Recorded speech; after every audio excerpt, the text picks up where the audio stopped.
And I asked, where are all the people of color? Where's the diversity? And they've done an amazing job doing that in the last few years. And I am honored to be here with you today. So Bonjour, standing alone, Indigenous, Gwingwa, Age, and Dotem. Hello. Standing alone is my spirit name, and I am from the Wolverine clan. I have been adopted by Ojibwe elder Cindy Crow, and we are honored to have her with us here today. My English name is Shauna Ray. My pronouns are she, her. I'm a white, cisgender, heterosexual woman with all the privilege that affords me. I'm currently living in southwestern Ontario near Dorchester, which is on the traditional land of the Anishinaabe, the Haudenosaunee, the Adirondack, and the Lenni Lenape people. Some use the land where we live by Deshkan-Zibe, or the Thames River, as traditional beaver hunting ground. I am grateful to Creator, Grandfather Sun, Grandmother Moon, Mother Earth, for the opportunity for love and connection today. And to the spirits of the elders, the spirit guides, the ancestors, and the medicine people who I believe still walk the earth. I have Celtic roots, Irish, and a tiny bit of Swedish on my mom's side and Scottish on my dad's. I have racism and colonialism in my DNA, but I am committed to deepening understanding of the TRC's call to action and reframing responsibilities to land and community. I've claimed my privilege and the intergenerational framework I come from in my introduction because I've worked with a number of groups of post-secondary students, specifically from marginalized communities. And they told me that claiming privilege, creating a vulnerable, safe space, and a genuine commitment to being accountable helps create a feeling of belonging and an understanding from my part. And so I tried to begin meetings and presentations in this way. I also want to say that I do not have all the answers. I am consistently learning, and I'm not going to hand you a laundry list of things that you can do. What I am going to do is pose questions. Some I have answers for, but hopefully you will have input too. This is a discussion, a circle, if you will, where we can all contribute. Miigwech to all of you for coming today. Howard R. Johnson is one of my favorite human beings. I never had the chance to meet him while he was alive, but I feel a closeness to his spirit and his soul. He died 2 years ago, February 9th, 2022, of lung cancer. He was 68. Harold R. Johnson was an Indigenous elder, a knowledge keeper, a logger, a trapper, a crown prosecutor, a celebrated author, and of course, a storyteller. He was an incredibly wise and inspirational man, and his legacy of story and storytelling remains. During one of his last audio interviews with CBC's Sheila Rogers, Harold talked about the visit. And I'd like us all to remember this today as we engage with one another and beyond. It is a very powerful explanation of how we can visit with one another. And I think it's an important message. I just want to make sure that I have the audio on. So that you can hear it. Mm-hmm.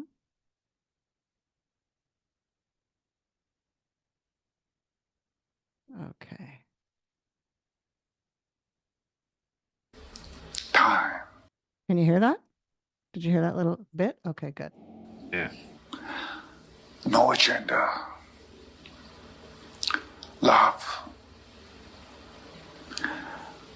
There should be some food. Tea and coffee, water if that's all you have. And time. And just accepting each other as human beings. And patience. And storytelling. And storytelling and learning to listen to stories.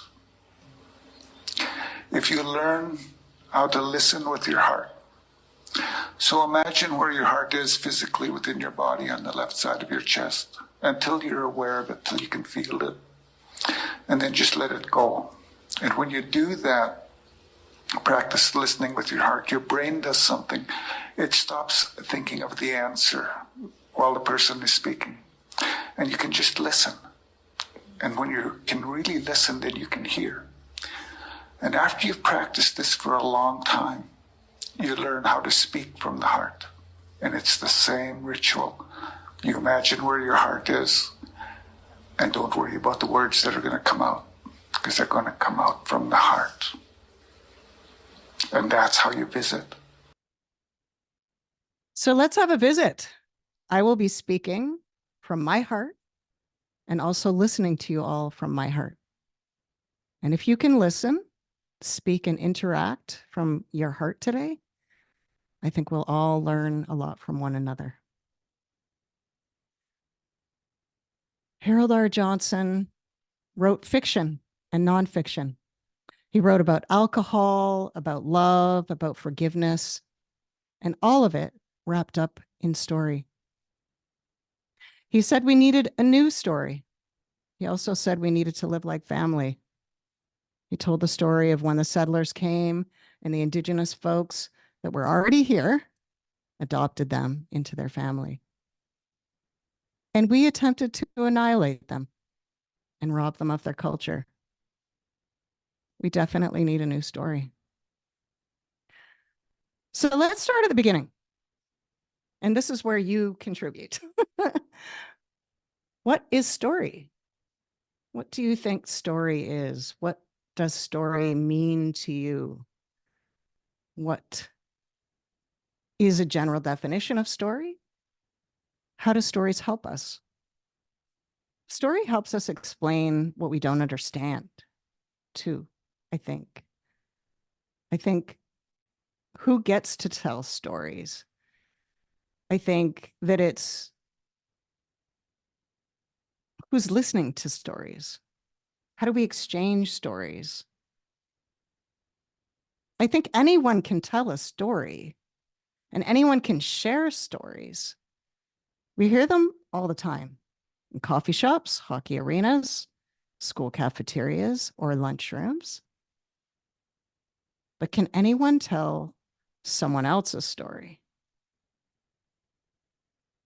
Who gets to do that? I think when we take on the honor and responsibility of telling someone else's story, we need to pause and think about how we are in that story with them. How will our telling of that story affect them? What does it mean to their community? How will it land? And we have Mr. Johnson again. This is at a keynote speech he gave at the University of Saskatchewan. He talked about the story that's been told about Indigenous folks in so-called Canada. This is really powerful. And I'm just going to say that I'm going to get choked up likely a lot, or some, maybe. Danny, oh, no thanks. Okay.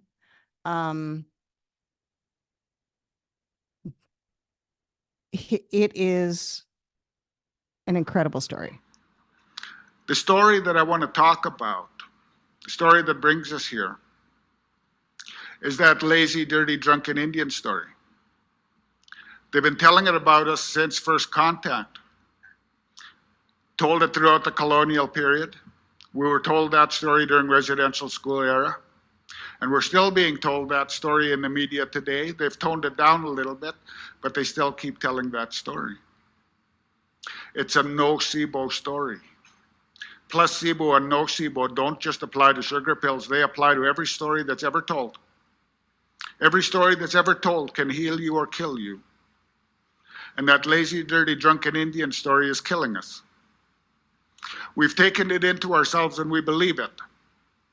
We believe it because we've been told it too long.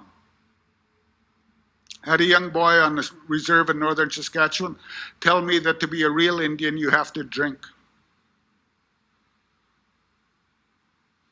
I see people in court. I was a Crown prosecutor for 8 years. People with long criminal records, lots of violence. Who did they beat up? Other Indians. Why do Indian men beat up on their women? Because they're squaws. We've taken this story into ourselves so much and believed it and act upon it that we're destroying ourselves because we're beginning to hate ourselves because of the story that's told about us. And the story isn't true. 35% of Aboriginal people in Canada do not drink at all, compared to 18% of Canadians.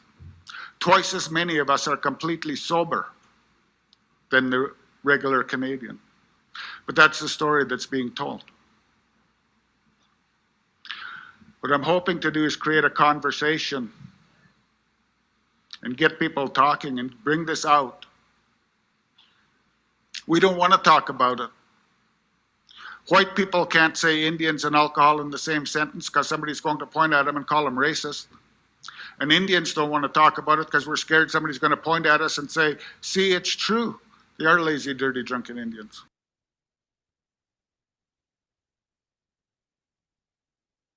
Harold talked about truth. I just want to pause, actually. That's such a powerful speech. I get choked up when I watch it.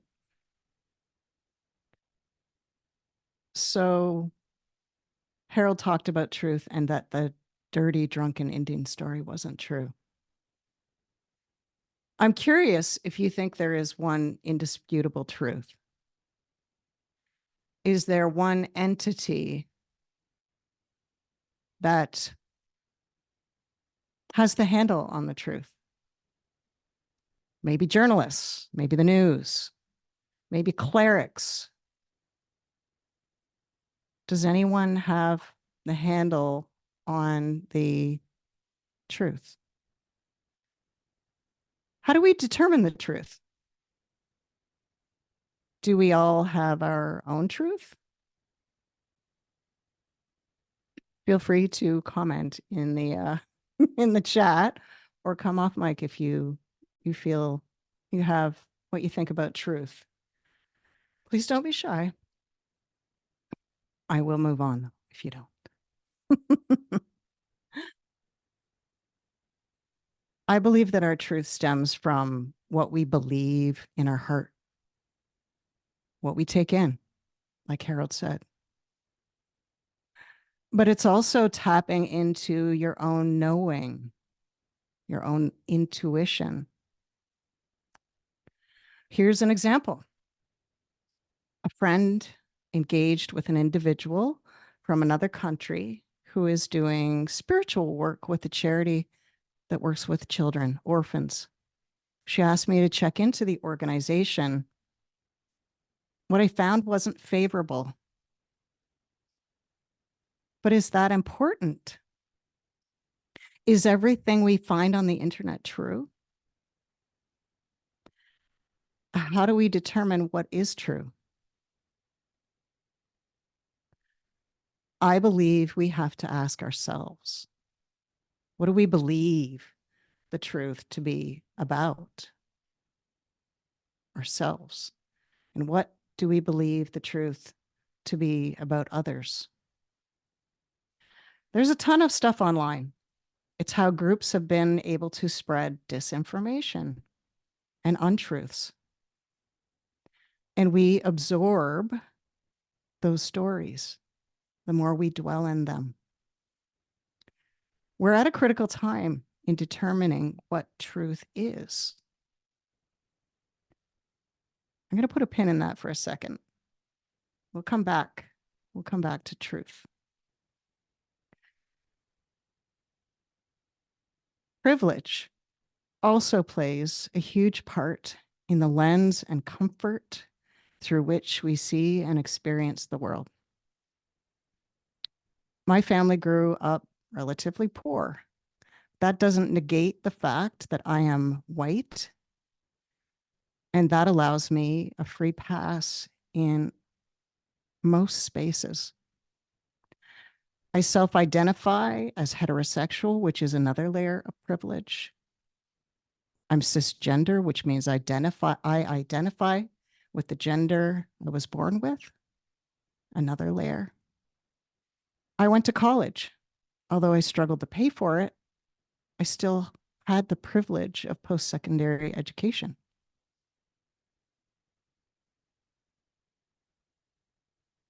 Here's a visual of what power and privilege looks like. You may or may not have seen a variation of this before.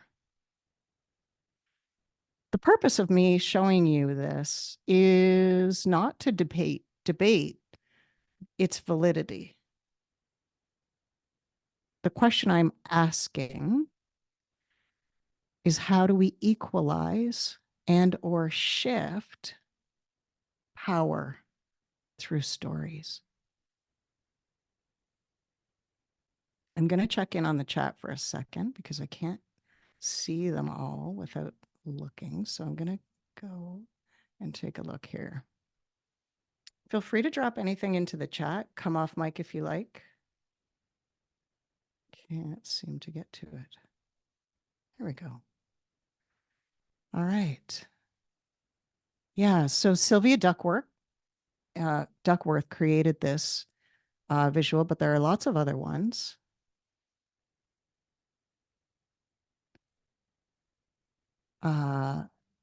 And there's lots of, at those links, there's a bunch of resources that you can find. Do you find yourself on there? Do you see where you land? You'll notice that I didn't share my titles, credentials, schooling, projects I've worked on, people I've interviewed. Being vulnerable and authentic removes hierarchy, I believe. And it shows you don't subscribe to a capitalist ideal of attempting to be a perfect human, that you're willing to get things awkward and wrong, and that you're willing to lean into discomfort.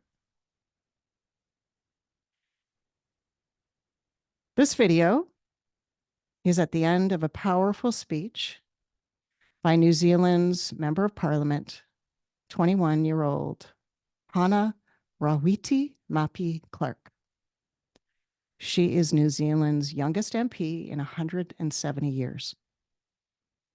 She celebrates Indigenous people in her first speech by performing the traditional haka, or war cry. Mapi Clark has always been fighting for the rights of New Zealand's Indigenous communities.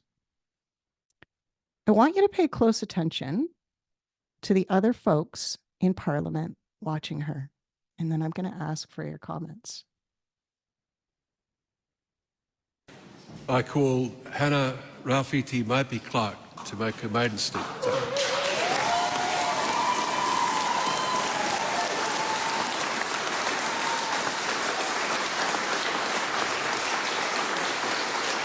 Tēnā rā koe e te puka, tēnā rā tātou e te whare. Ka ngau ki mō kau, ka ngau ki tamaki, ka ru te whenua, ka mate te marama, ka taka ngā whetū i te rangi, ka ara wai kato i te rua, au e ha,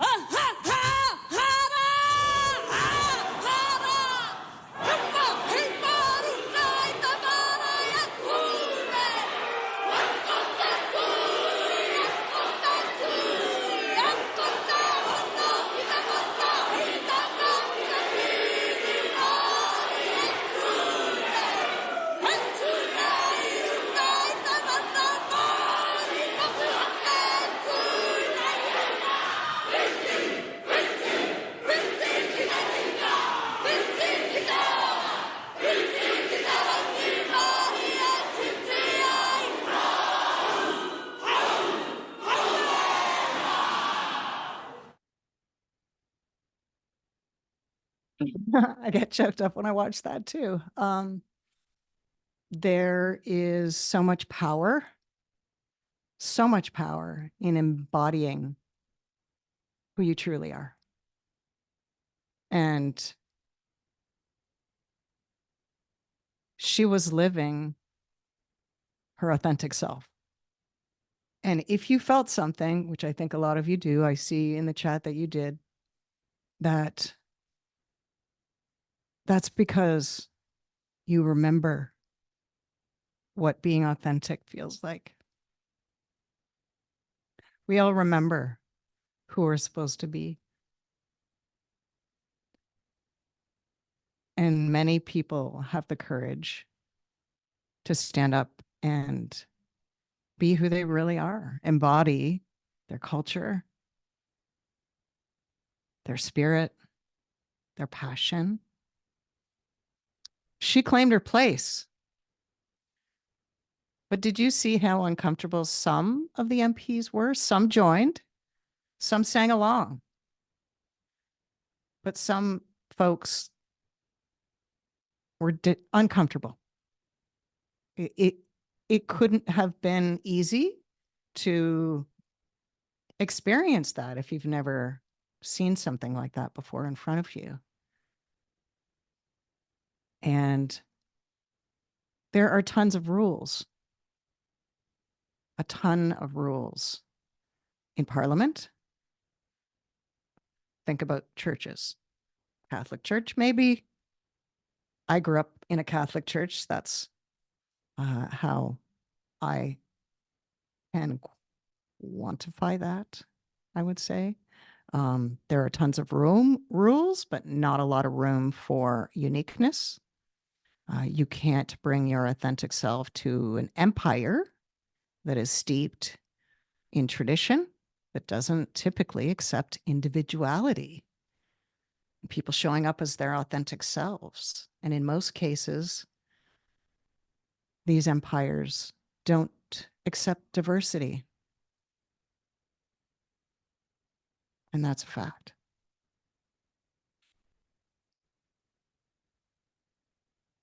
So, in the spirit of getting uncomfortable, we're going to try something different. And I'm hoping you all can lean into the discomfort you may feel. Everyone has a rich history, likely some positive and some negative. Without talking about where you work, your title, your education, or any other professional markers you may feel define you, we're going to split into groups and you're going to introduce yourself in a small group. This is, unless, of course, in a rare case, who you are is your chosen vocation, that you identify as the person who you are. And oh, how beautiful that would be and is. All of us have to fit into a job and a place. And how do we find our place in a society that merits specific things? And then who has access to those specific things? I'm curious if folks realized how it feels, maybe, for some folks who haven't achieved what society would deem as a success or some kind of professional leadership. We have a few answers in the chat. Oh, okay, cool. Thank you. Yes, thank you for that. I wasn't watching it. At a loss for other descriptors at first blush, I realized that beyond work or class, I don't really know what to say and have to share a little vulnerable. I found it freeing. Oh, lovely. Happy for that. That's great. I did this with my husband, who holds a position in an organization where he's a manager. And he said, it's interesting that is my identity, especially as a man. My whole professional life is my identity. And he's a white male. And he said that. He said, I'm at the top of the chain. And so this is how I define who I am in a society that puts me at the top. So in many cases, who I am, what education I have, the positions I may have had, make folks think I might be trustworthy. I was a radio journalist for nearly a decade in Southwestern Ontario. I was a reporter, a newscaster, a call-in talk show host, a columnist, and now a podcaster and a writer. So yeah, I have all these monikers, but should that make me credible? Should that make me believable? I can tell you, looking back on the stories I had the honor of sharing, some of them I stole the story from folks instead of sharing their stories. Regrettably, I came from a white lens of thinking that I had the right to the truth. But whose truth? My truth? My perception of the truth? My colonial lens of truth? We're back to truth. What impacts might this have caused the people that I was interviewing? It was only when I started a podcast, at first amplifying women identifying non-binary and queer entrepreneurs in rural Canada, that I truly started to recognize my whiteness and the comfort it afforded me and the lens through which I naively saw the world. Someone else sent me an email about Stella Sain, a Black woman beekeeper and soap maker, juggling a home with her family in Alberta and a farm in Porcupine Plain, Saskatchewan. When I asked Stella to be a guest, she wanted to speak with me on the phone first. Who does that anymore? And the words that tumbled out of my mouth were, how can I support you?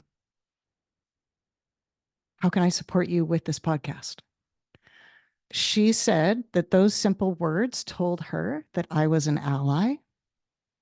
And if I wasn't totally aware, which I wasn't, I was at least working on it. She had a lot of grace with me.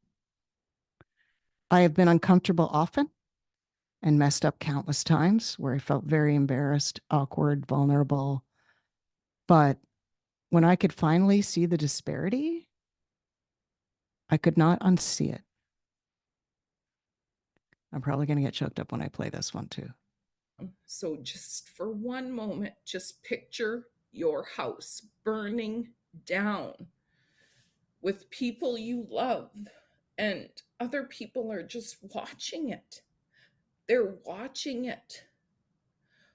All I want, all anyone that is experiencing pain and distress wants, is for you to acknowledge that you can see it.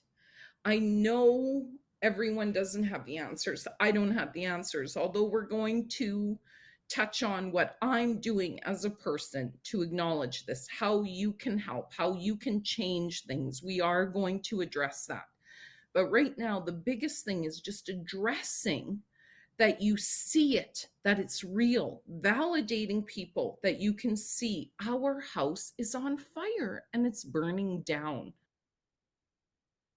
That line chokes me up every time. Stella talked about being punched in the face by skinheads as a young Black teenager, how she navigates and code switches around white women like me. And she and I became close friends. She calls me in such a gracious way. I am forever grateful.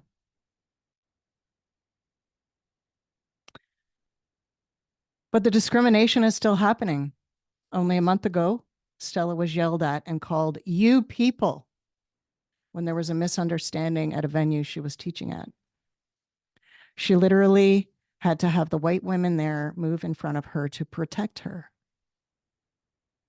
I've also witnessed white women respond to me first for Stella, simply because I'm white and they're more comfortable responding to me. My Indigenous mentor and colleague, Elder Cindy, I've witnessed white women speaking directly to me in meetings and dismissing her, even though Cindy is the lead business owner and project lead.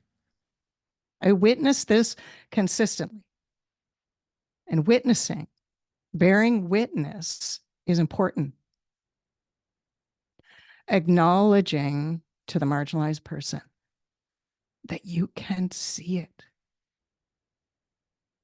That's what Stella was talking about.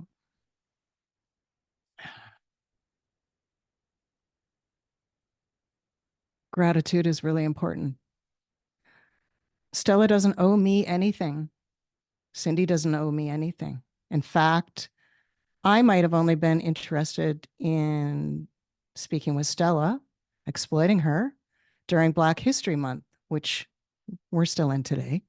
For instance, when I messaged her, I could have been tokenizing her. No one has to share time with you, nor do they have to share their story with you. It's about being in a relationship that is reciprocal, coming from a place of service radically changes the relationship. How can I support you? How does this information land with you? How can I advance your power, shift your power, share power with you? How can I stand with you, beside you? Harold R. Johnson talked about the visit, listening and speaking from the heart. Relationship building, for instance, with Indigenous people includes two important elements, and this came from Cindy Crow. Food and humor. They are common denominators. Have a meal and or refreshments so folks can talk like humans, one-to-one. Come with a playfulness and a curiosity and an openness to hear things, hold space for things, suspending any judgments or making suggestions, just sitting and listening with your heart. How can we tell or relate stories of cultures and people whose experiences we haven't had? How can we make decisions without involving the people they affect? We do this all the time. I don't feel that I can share a perspective now unless I've checked in, but I didn't always think that way.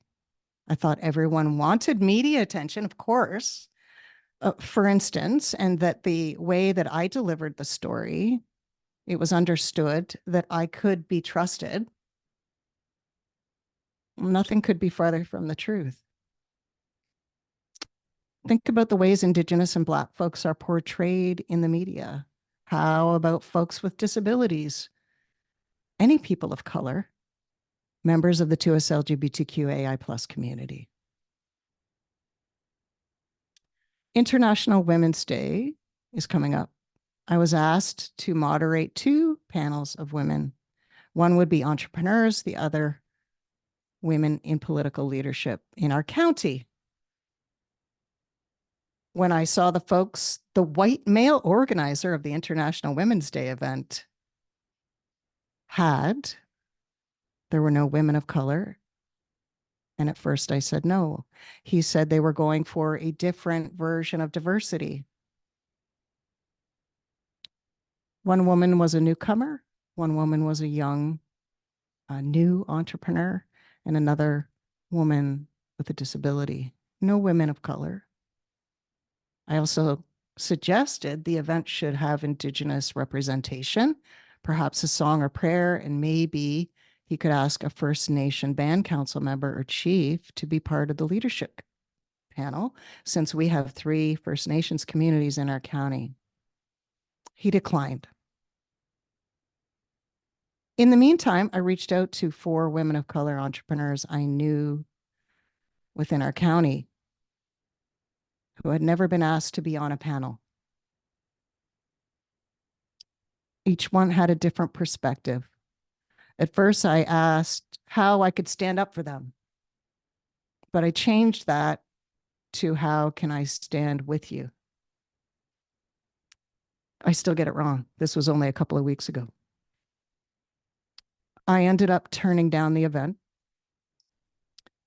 But what really mattered were the rich conversations I had with those women of color, vulnerably asking, how could I support and stand with them? Each of them had a different perspective. Each of them none of them wanted to tell me to take it or not. But I ended up with a lunch date and some new friends. And now I don't have anywhere to go for International Women's Day. So if you have some suggestions, I'm all for it. How can we change the way that we show up in storytelling or even in the way that we receive information? Can we open to receiving guidance from an older generation, a younger generation? Can we remove assumptions? Can we learn new ways of relating to others? I believe we all hold trauma from our ancestors, and often the way we were raised, our conditioning, told us to be perfect and fit into a certain dynamic, a certain societal standard. Maybe our parents thought it would make our lives easier. But this has actually paralyzed us from being vulnerable and showing up as we truly are, our authentic selves. Indigenous people knew all along this open dialogue, being real, removing masks, finding common ground was the way to unity. Why do you think colonizers wanted to obliterate Indigenous people with genocide?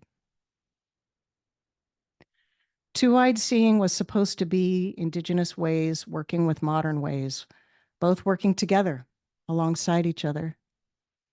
We white folks have tried to wipe out Indigenous folks, and yet some, like Harold R. Johnson and Elder Cindy Crow, are still willing to forgive and teach us and love us. They held out hope. My life is forever changed since I have received so much through Cindy's sacred circles. Sophia's going to put a link in the chat in how you can connect with Cindy and her circles. I have healed. I have received so much healing. I have received so much unconditional support. I am a different person. Black women like Stella still work with people like me.